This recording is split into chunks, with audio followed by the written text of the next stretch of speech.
Assalamualaikum, halo semua. Kembali lagi dengan saya Vina Nurfitriana dengan NIM 21108010181 dari kelas B Psikologi Universitas Aisyah Yogyakarta. Di sini saya akan mempresentasikan tugas pertemuan kedua mata kuliah Ibadah, Akhlak, dan Muamalah. Apa itu ibadah?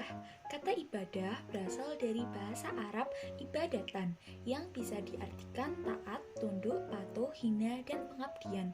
Sedangkan secara istilah, ibadah adalah sebutan yang mencakup seluruh apa yang dicintai dan diridhoi Allah, baik berupa ucapan dan perbuatan yang zahir maupun yang batin. Hakikat ibadah. Selama ini, pemahaman terhadap konsep ibadah selalu dikonotasikan hanya pada wilayah yang sempit. Padahal, hakikat ibadah bukan hanya sekedar menjalankan semua perintahnya dan menjauhi segala larangannya. Dengan demikian, hakikat ibadah tercermin dalam masalah pokok berikut. Pertama, mengkokohkan konsep penghambaan kepada Allah di dalam diri, yaitu di alam ini hanya ada satu Rob yang disembah dan semua makhluk adalah hambanya yang beribadah. Kedua, menghadapkan diri kepada Allah dengan seluruh gerak hati, gerak anggota badan, dan gerak kehidupan. Semua itu hanya dihadapkan kepada Allah semata seraya melepaskan segala perasaan lain dan melepaskan segala konsep kecuali konsep penghambaan kepada Allah. Macam-macam ibadah. Ibadah mahdah atau ibadah khusus dan ibadah ghairu mahdah atau ibadah umum. Ibadah mahdah atau ibadah khusus adalah ibadah yang telah ditetapkan Allah akan tingkat, tata cara, dan perincian-perinciannya. Ibadah khusus ini sudah tercantum jelas di dalam Al-Quran dan As-Sunnah. Adapun yang termasuk ibadah mahdah diantaranya wudhu, sholat, haji dan umroh, mandi besar, zakat, dan puasa. Ibadah ghairu mahdah. Ibadah ghairu mahdah atau ibadah umum adalah segala perbuatan baik yang dilakukan dengan niat semata-mata hanya mengharap ridho Allah Subhanahu wa Ta'ala. Adapun yang termasuk ibadah ghairu mahdah ini diantaranya adalah berdakwah, melakukan amar ma'ruf atau mengajak kepada kebaikan dan nahi mungkar, mencegah perbuatan buruk, belajar atau menuntut ilmu, bekerja, tolong menolong, dan lain sebagainya. Fungsi ibadah. Ibadah yang telah ditetapkan oleh Allah tentu memiliki fungsi yang penting bagi manusia dan memberikan dampak positif bagi yang menjalankannya. Secara umum, fungsi ibadah dapat dibagi ke dalam 4 bagian, yaitu yang pertama, untuk menumbuhkan kesadaran pada diri manusia bahwa ia sebagai manusia diciptakan oleh Allah khusus untuk beribadah kepada dirinya.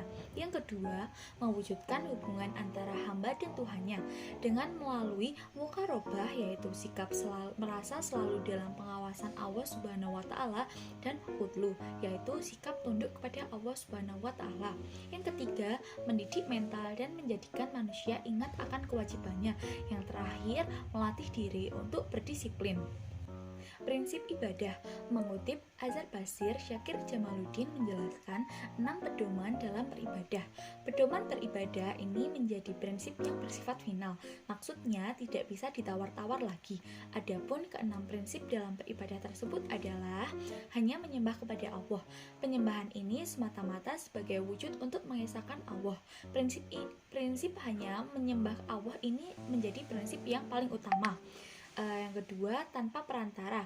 Beribadah dengan prinsip tanpa perantara ini menjadi prinsip kedua yang penting untuk diperhatikan. Seorang yang hendak beribadah kepada Allah harus meyakini bahwa Allah itu dekat, sehingga tidak perlu perantara siapapun. Yang ketiga, harus ikhlas. Prinsip harus ikhlas ini maksudnya adalah dalam beribadah motifnya murni hanya mengharapkan ridho Allah semata, bukan karena ingin dipuji orang lain. Keikhlasan harus ada dalam seluruh ibadah, karena karena keikhlasan inilah jiwa dari ibadah. Tanpa keikhlasan, maka tidak mungkin ada ibadah yang sesungguhnya. Yang keempat, harus sesuai dengan tuntunan. Jangan beribadah tanpa ada tuntunannya. Beribadah harus sesuai dengan cara yang telah disyaratkan Allah melalui Al-Quran dan As-Sunnah, bukan beribadah dengan cara yang dibuat oleh manusia.